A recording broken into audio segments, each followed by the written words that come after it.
ようやく帰ってきよったな、たわけ。私を置いて出張に行きよって一緒にいられなかった分はしっかり埋め合わせしてもらうからな。覚悟しろよ、たわけ。あれ、グルネー、水着を着て過ごすにはまだ早いと思います。そのような格好でいては風邪をひきますよ。よく来たな、アルブとドゥラ。お前たちの活躍をいつも見ているぞ。己を磨き堂々と走る姿、二人とも実に見事だ。その姿を見るたびに私まで誇らしい気持ちになるよ。その格好で取り繕っても無駄ですよ。いや、まさかお前たちが来るとは思わなかったんだ。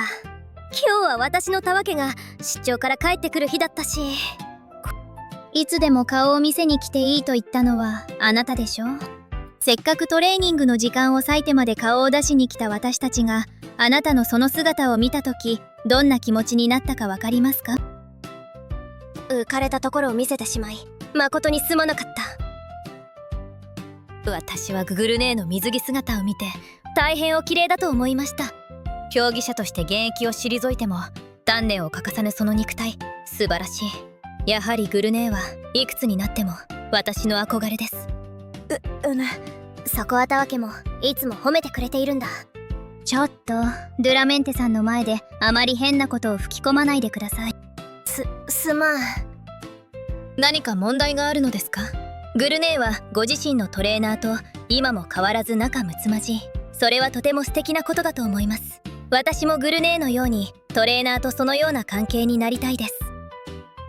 別に私には関係ないし好きにすればいいと思うけど、38歳にもなってそんな格好で夫を出迎えるなんて恥ずかしいとか思わないんですか？女帝として今も浸っている馬娘たちがあなたの姿を見たら泣きますよ。別に私には関係ありませんけど、他人にそこまで必死になる理由が理解できませんね。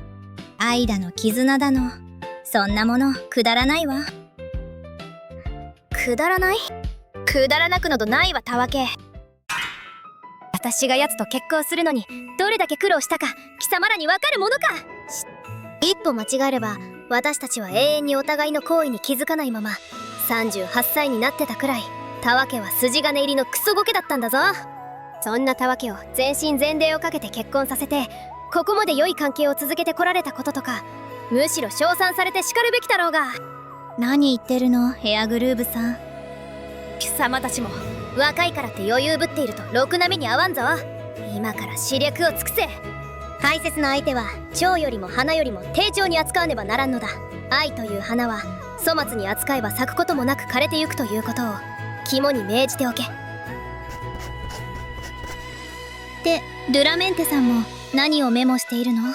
いえ、今後のトレーナーとの将来に参考になりそうだったので覚えておいた方が良いかと思いまして。まったく、女帝のファンが見たら泣きますよ。どう思われようと私はたわけのことで一切妥協するつもりはない。独身のまま38歳を迎え、誰もいない部屋で植木鉢の花に今日の出来事を語りかけるような人生など私は断じてごめんだからな。まるで結婚できなかったことがあるかのような必死さにグルネーに一体何があったのか気になりますね。別にそこまで気にならないわよ。ただいま。グルネーのトレーナーさんが帰ってきたみたいですね。お前たちに見せてやろう。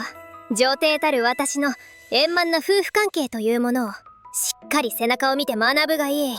いや、そんなものを学びたくないんですけど。おかえり、たわけ。今回の出張はどうだった？会えなくて寂しかったぞ、たわけ。